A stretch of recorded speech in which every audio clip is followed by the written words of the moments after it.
الله الرحمن الرحيم.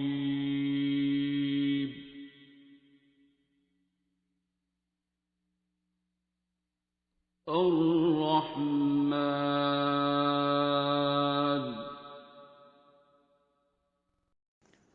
السلام علیکم. لوگ مجھ سے اکثر پوچھتے ہیں کہ میں نے دعا میں کیا ایکسپیرینس کیا اور دعا میں کیا پایا. تقریباً 7 سال ہونے کو آ گئے ہیں ماشاء اللہ ڈاکٹر صاحب کی محبت اور توجہ سے جڑے رہنے سے اس دعا میں. اور زارا کی محنت ہے میرے ساتھ بہت زیادہ کہ اللہ تعالیٰ نے اس کو بہت ہمت اور طاقت دی ہے کہ جو کچھ رب تعالیٰ کی ذات نے اس کو عطا فرمایا ہے وہ آگے سے ہمیں جو طالب ہیں اللہ کی راہ کے ان کے لیے وہ روشنی بن جاتی ہے. Thank you so much doctor صاحب اینڈ تھینک یو سو مچ زارا. مجھے دوسری یا تیسری دفعہ تھی ڈاکٹر صاحب کی کلاس میں آتے ہوئے اور مغرب کی اذان ہو گئی اور سامنے ہی ہماری جو ہاں کلاس ہوتی ہے اس کے سامنے یہ کمرہ تھا کوریڈور میں. وہاں پہ میں گئی اور کرسی پہ بیٹھ کے میں نے اپنی مغرب کی نماز پڑھی. تیسری رکعت کے اندر مجھے ایک شکل، ایک تصویر، ایک صورت نظر آئی اور اس کے سر پہ ایک سندھی ٹوپی تھی. میں نے خیر نماز پڑھی، سلام پھیرا اور اٹھ کے آ گئی. ڈاکٹر صاحب بھی اس تک آ گئے اور کلاس شروع ہو گئی. بہت دیر تک میں سوچتی رہی کہ اس طرح کیا میرے ساتھ ہوا ہے نماز میں.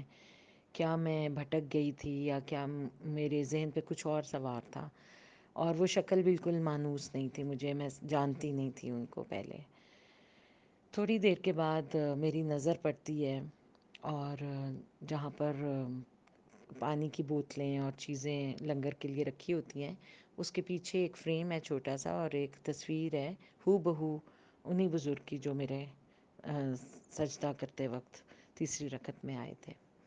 اور میں جیسے آ اسٹرک تھی اور اسی آ اسٹرک کیفیت میں، کیونکہ میرا تیسری ہی وزٹ تھا ابھی سر کے پاس، تو میں ان سے اوپنلی پوچھ نہیں پاتی تھی یا مجھے نہیں پتا تھا کہ ان سے کچھ شیئر کرنا ہے مجھ کو.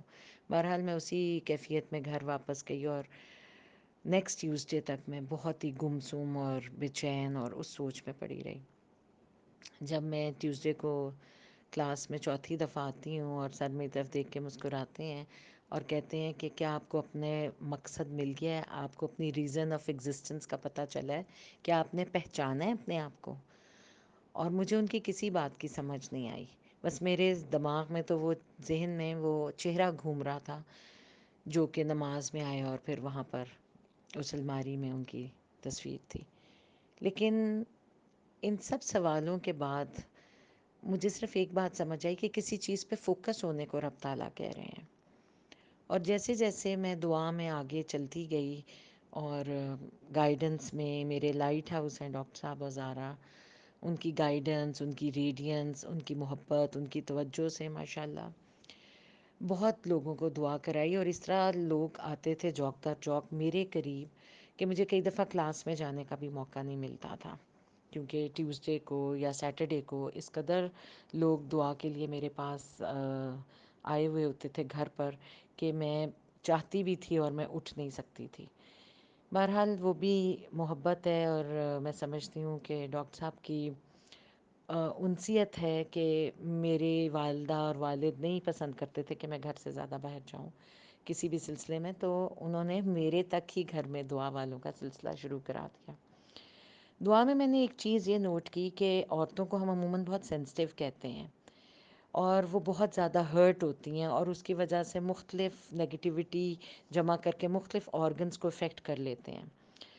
وہ سینسٹیوٹی تو ہوتی ہے یا نہیں ہوتی لیکن ایگو بہت بڑی ہوتی ہے. ہم جو کلیم کرتے ہیں کہ مرد بہت ایگوئسٹ ہیں، وہ بات کچھ حد تک درست ضرور ہوگی، لیکن میں نے دیکھا ہے مرد ڈھل جاتا ہے، عورت ڈھلتی نہیں ہے. عورت کبھی نہیں ٹوٹتی اور اس کو توڑنے کی کوشش کی جائے تو وہ اور زیادہ بینڈ ہو کے فلیکسیبل ہونے کی بجائے اسٹف ہو جاتی ہے اور وہ اپنے موقف پہ ڈیپ ڈاؤن ڈٹی رہتی ہے. یہ اس کی ایگو ہوتی ہے جو اس کو پل پل بات کرنے پہ ہرٹ کرتی ہے، ہرٹ محسوس کرواتی ہے اور وہ اس کے تھرو نگیٹیو سے نگیٹیو ہوتی جاتی ہے. بہرحال جب ایگو کا بت میرے اندر سے خود ٹوٹا تو مجھے فیل ہوا کہ اگلا کہنے والا جو ہے وہ اپنی پرسیپشن کے مطابق مجھے جج کر رہا ہے، یا اگر جج نہیں بھی کر رہا تو جیسا میں اپنے ایکشنز اور ورڈز کے ساتھ اس کے سامنے ہوں وہ اس کو پرسیو کر کے مجھے اس کے مطابق ڈیل کرتا ہے. اور اسی ڈیلنگ میں جب وہ میری پسند نہیں ہوتی تو میں ہرٹ ہو جاتی ہوں، اور جب وہ میری پسند ہوتی ہے، میرے ساتھ الائنمنٹ ہوتی ہے، ریپو یا ویو لینتھ مل جاتی ہے، تو میں اس بندے کے بارے میں خوش ہو جاتی ہوں اور اس کے کامنٹس یا اس کے نظریات کے بارے میں. سو مسئلہ اپنی ہی ایگو کا ہوتا ہے. پھر میری دعا میں یہی فوکس رہنا شروع ہو گیا کہ ایگو کو توڑوا دو تو آپ کی بیماری زائل ہو جائے گی. وہ نگیٹیوٹی جو دماغ، دل، آپ کے ایبڈومن میں، جو کہ آپ کے وائٹل آرگنز ہیں، جو کہ جنریشن کے آرگنز ہیں، ان کے اندر جب وہ ایکیومولیٹ ہو جاتی ہے، جمع ہو جاتی ہے، تو آپ کو بیماریاں ایبڈومنل خاص طور پہ، اور بریسٹ کی، اور برین کی، لنگس کی، ہارٹ کی، یہ شروع ہو جاتی ہیں. تو میرے ایکسپیرینس میں یہ ایک چیز بہت 99% کام آئی کہ آپ ایگو توڑ دو، انا توڑ دو. دوسری جو بات میں نے لرن کی، ایکسپیرینس کیا دعا میں، وہ یہ تھا کہ جب ہم اپنے آپ کو زیرو کر کے اللہ کے حضور سرنڈر کر دیتے ہیں تو اس سے ہمارے ifs اینڈ بٹس ختم ہو جاتے ہیں، ہمارے ریگریٹس ختم ہو جاتے ہیں. کاش میں ایسا کر لیتا، کاش ایسا ہو جاتا، کاش یہ مومنٹ یوں ہوتی، میں ویسا نہیں کیا تو ایسا ہو گیا. ہم تقدیر کو، مقدر کو ہر وقت ذہن میں تانا بانا بنتے رہتے ہیں. لیکن جب ہم سرنڈر کر جاتے ہیں، اپنا آپ زیرو کر جاتے ہیں، تو ہمیں احساس ہوتا ہے کہ ہم اس بے جان پتے سے زیادہ نہیں ہیں جو اللہ کے حکم سے اپنی جگہ سے سرک بھی نہیں سکتا، سرک بھی نہیں سکتا. تو ہمارے اندر یہ ifs اینڈ بٹس اینڈ کاش اینڈ کیوں اینڈ وائی، یہ سب ختم ہو جاتا ہے. ہمارے اندر اپنے آپ میں ایک بے اختیاری کا عالم آ جاتا ہے کہ صرف پروردگار عالم اختیار کے مالک ہیں، اور وہی ہر چیز پہ قابض ہیں، ہر چیز کو بدل سکتے ہیں، اور انہی کے قبضہ قدرت میں کن فیا کن ہے.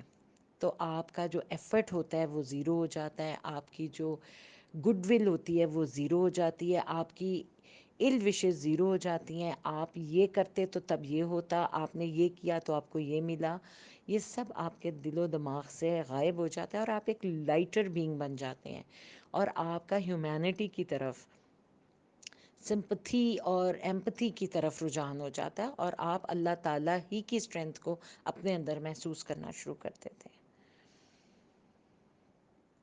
اور مقدر کی جنگ کو جو ہم ہر وقت ہارتے اور جیتتے ہیں وہ دماغ سے نکل جاتی ہے. آپ کا برین واش ہو جاتا ہے کہ رب تعالیٰ نے جو چاہا آپ تک آیا، اس کے اذن کے بغیر نہ اچھائی آپ تک پہنچ سکتی ہے، نہ آپ کسی کی بھلائی کر سکتے ہیں، اور نہ کوئی برائی آپ کو ٹچ کر سکتی ہے، نہ کوئی شر آپ کو تنگ کر سکتا ہے جب تک کہ اللہ کا حکم نہ ہو. اس کے آگے کوئی بات نہیں رہ جاتی.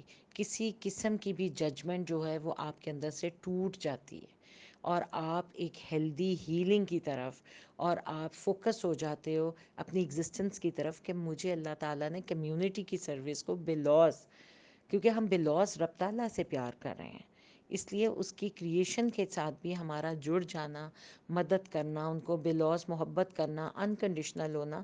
اور جیسے ہمیشہ ڈاکٹر صاحب نے فرمایا ہے کہ کل هو اللہ واحد کو سورہ اخلاص کیوں کہتے ہیں، اس پہ توجہ دیں. تو جو اخلاص کا عنصر ہے وہ انکنڈیشنل اس میں پایا جا رہا ہے رب تعالیٰ کے لیے. تو وہ جب ہم اپنے اندر ایبزارب کرنے کی کوشش کرتے ہیں، یا اس کی لائٹ میں، اس کی روشنی میں چلنے کی کوشش کرتے ہیں، تو ہم اس کی مخلوق کے لیے بھی بے لوس ہو جاتے ہیں. ہمیں ایکسپیکٹیشن نہیں رہتی کہ کوئی ہمیں شکریہ کہے پلٹ کے، کوئی ہماری تعریف کرے، کوئی ہمارے پیچھے آئے. نہیں، یہ تو اللہ ہی کی اسٹرینتھ ہے، اللہ ہی کی روشنی ہے، اللہ ہی نے ہمیں دیا، اللہ کا ایفرٹ ہے، آگے ہم نے پہنچا دیا. نصیبہ آگے لینے والے کا ہے، کبھی انسسٹ مت کریں اس کو دینے پہ. جتنا حصہ اللہ تعالیٰ نے اس کے لیے نصیب میں لکھ دیا ہے وہ اتنا لے کے چلا جائے گا. اگر نہیں لکھا تو بھی وہ ذات باری تعالیٰ کا مقصد ہے، ان کی اپنی پری آرڈینڈ بات ہے کہ اس کو وہ حصہ کب ملنا ہے یا ملنا ہی نہیں ہے. اس پہ ہمیں انسسٹ نہیں کرنا ہوتا. تو آج اتنے سالوں کے بعد الحمدللہ دعا بہت سکسیزفل بھی ہوتی ہے، اور کبھی کبھار جب یہ سوچنے لگتے ہیں کہ اللہ نے سکسیس ریٹ بہت اچھا دے دیا ہے، تو کبھی کبھار فیلئرز کو بھی دیکھنا پڑتا ہے، اور پتہ چلتا ہے تب کہ رب تعالیٰ تو وہاں ہے، لیکن ہم جس کے لیے ہیلنگ چاہ رہے تھے، اس کی نجات، اس کی آسانی، اللہ تعالیٰ نے کسی، ہمارا جو اپرنٹ فیلئر ہے کہ ہم اس کو اپنے طور پہ سمجھ رہے ہیں کہ ہمارے تھرو ہیلنگ نہیں ہو سک رہی، یا ہماری وائبز اور اسٹرینتھ اور پازیٹیوٹی اس تک نہیں پہنچ سک رہی، وہ ایکچولی اللہ تعالیٰ اس کی ایز کو دیکھ رہے ہوتے ہیں اور اس کو دنیا سے نجات دے رہے ہوتے ہیں، یا جو بھی ان کے پری آرڈینڈ سرکلز ہیں، پاتھس ہیں، جس طرح بھی وہ چلانا چاہ رہے ہوتے ہیں. ونس اگین آپ کو پھر زیرو ہونا پڑتا ہے کہ نتھنگ از یور ایفرٹ. جو اسٹرینتھ، جو طاقت، جو ٹائم اللہ نے آپ کو کسی دوسرے کی مدد کے لیے دیا ہے، وہ بھی رب تعالیٰ کی ذات ہے. اور پھر آپ اپنا سر جھکا دیتے ہیں، زمین سے لگا دیتے ہیں، نیزے پہ چڑھا دیتے ہیں کہ رب تعالیٰ تو ہی تو ہے. اور پھر اللہ اللہ اللہ آپ کے وجود سے نکل کے دوسرے کے وجود میں سرایت کر جاتا ہے. اس کا نور، اس کی روشنی جاتے ہوئے کو بھی سکون عطا فرما جاتی ہے. لیکن آپ کے دینے میں کبھی بددیانتی یا خیانت نہیں ہونی چاہیے. آپ نے جس سے ڈے ون سے علم سیکھا ہے، جس نے آپ کو فیض عطا فرمایا ہے، جو آپ کو اللہ پہچاننے کا وسیلہ بنا ہے، جس جگہ سے آپ کو اللہ تعالیٰ کی پہچان اور سکون ملا ہے، اور آپ نے اپنے آپ کو، اپنی حقیقت کو پہچانا ہے، اس کو ہمیشہ فوکسڈ رہ کے اس کی گائیڈ لائنز میں، اس کے رولز میں کبھی کوئی چینج مت لائیں اور ان کو فالو کرتے رہیں. انشاءاللہ تعالی اللہ ہم سب کا حامی و ناصر ہے.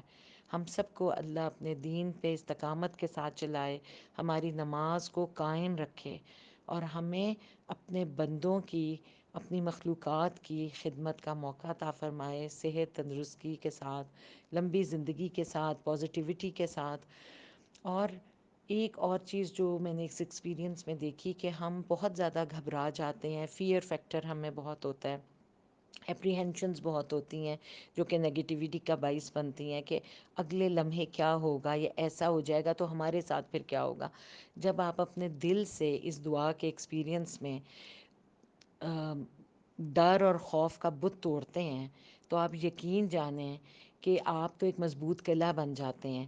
لیکن جس دوسرے کے بھی دل سے آپ یہ خوف ہٹا رہے ہوتے ہیں، وہ بھی ایک مضبوط قلعہ بنتا ہے، اور اس طرح ایک مضبوط قلعوں کی چین بنتی جاتی ہے جو انڈائریکٹلی آپ ہی کا حصار ہو جاتا ہے.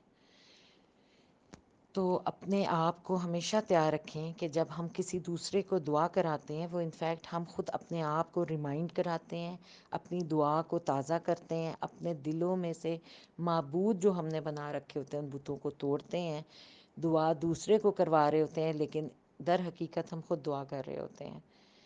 بہت دعا کی درخواست ہے آپ سب سے.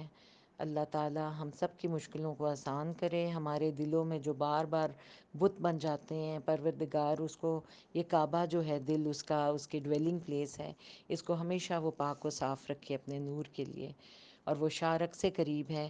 3 دفعہ اس کے ذاتی نام کو آنکھیں بند کر کے پورے دل سے ڈوب کے محبت سے، جیسے آپ ایک ماں کو پکارتے ہیں کہ وہ اگینسٹ آل آڈز آ جائے گی آپ کے پاس، اپنے رب کو اس کے ذاتی نام سے 3 دفعہ اللہ اللہ اللہ کر کے پکاریں.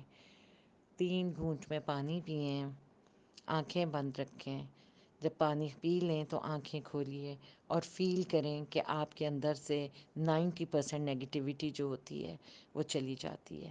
معاف کر دینے کا بھی بہت خوبصورت عمل ہے جو اس دعا سے میں نے سیکھا، اور اس کا ایکسپیرینس یہی ہے کہ جتنا 24/7 کوئی آپ کو تنگ کرتا ہے، آپ اگر ایک چیز کو اپنے دماغ میں، ذہن میں، دل میں بٹھا لیں کہ اس کے تنگ کرنے سے، اس کے نقصان پہنچانے سے آپ جو صبر کرتے ہیں، اس کا جو ثواب اللہ تعالیٰ آپ کی ایلیویشن میں کرتا ہے، آپ کی پیورٹی آف فارم میں کرتا ہے، اور آپ کو بھٹی سے جلا کے کندن کر دیتا ہے. تو آپ اس بندے کے بجائے ہرٹ ہونے کے، نفرت کرنے کے، غصہ کرنے کے، آپ اس کے قدموں کو ہاتھ لگائیں گے، پاؤں دھو کے پئیں گے کہ آپ کی وجہ سے مجھے اللہ نے کہاں سے کہاں پہنچا دیا ہے. اس لیے جب بھی آپ کے ساتھ کچھ برا ہو، ایکسپیرینس دعا کا یہ سکھاتا ہے کہ آپ دل سے دعا دیں ہدایت کی، اپنے دشمن کو دشمن تو سمجھیں لیکن اس کے وار سے بچیں، اللہ سے اس کی ہدایت کی دعا کریں اور دل سے معاف کر دیں کہ رب العالمین میں بھی معاملہ صاف کرتا ہوں اور آپ بھی اس کے بارے میں اپنا عدل و انصاف جو ہے وہ نہ کریں۔ بس آپ دیکھیں گے کہ جتنے دشمن آپ کی زندگی سے نکلتے جائیں گے آپ کے آگے روشنی ہی روشنی ہوتی جائے گی۔ اور یہ معافی ایک ایسی چیز ہے، ایک ایسا ہتھیار ہے جو ہر طرح کی دشمنی کے بدلے سے، ریونج سے بہتر ہے۔ اس میں نہ صرف آپ کا سب کچھ سنور جاتا ہے بلکہ جو آپ کا دشمن ہوتا ہے وہ بھی اللہ کے حکم سے ہدایت پا کے آپ کی راہ سے ہی ہٹ جاتا ہے، اس کا نام و نشان ہی ختم ہو جاتا ہے۔ تو میری یہ سب سے درخواست ہے کہ دعا ضرور کرواتے رہیں، چین کو توڑنا نہیں، برقرار رکھنا ہے۔ یہ فورٹس ہیں جو آگے سے بنتے جاتے ہیں، اور اپنے آپ کو ہمیشہ فوکسڈ رکھیں۔ دعا میں جتنا زیادہ فوکس ہوگا، جتنا آپ اپنے لائٹ ہاؤس سے، اپنے ٹیچر سے، اپنے مرشد سے گائیڈنس لیتے رہیں گے، وہ آپ کے لیے روشنی مزید ہموار کرتا جائے گا۔ وہ اس راہ کا مسافر رہ چکا ہوتا ہے، جو آپ کا گائیڈ ہاؤس ہوتا ہے، لائٹ ہاؤس ہوتا ہے، جو آپ کا گائیڈنس پرووائڈر ہوتا ہے، وہ اس راہ سے گزر چکا ہوتا ہے اور اس کی ہر نشیب و فراز کو، اونچ نیچ کو وہ آپ کو پہلے سے بتا دیتا ہے کہ یہاں سے بچ جانا، وہاں سے ہٹ جانا، یہاں ایسا ہوگا، وہاں ویسا ہوگا۔ آپ رولز کو فالو کرتے جائیں، اور جس کو بھی سر کو ہیں یا کسی اور سے جس سے بھی آپ نے دعا کی ہے ان کی گائیڈ لائنز کو ضرور مد نظر رکھیں، امپورٹنس دیں اور ان کے بغیر آگے مت چلیں، کیونکہ وہ آپ کو ہر نشیب و فراز سے بچائیں گے، تکلیف سے بچائیں گے۔ علم القرآن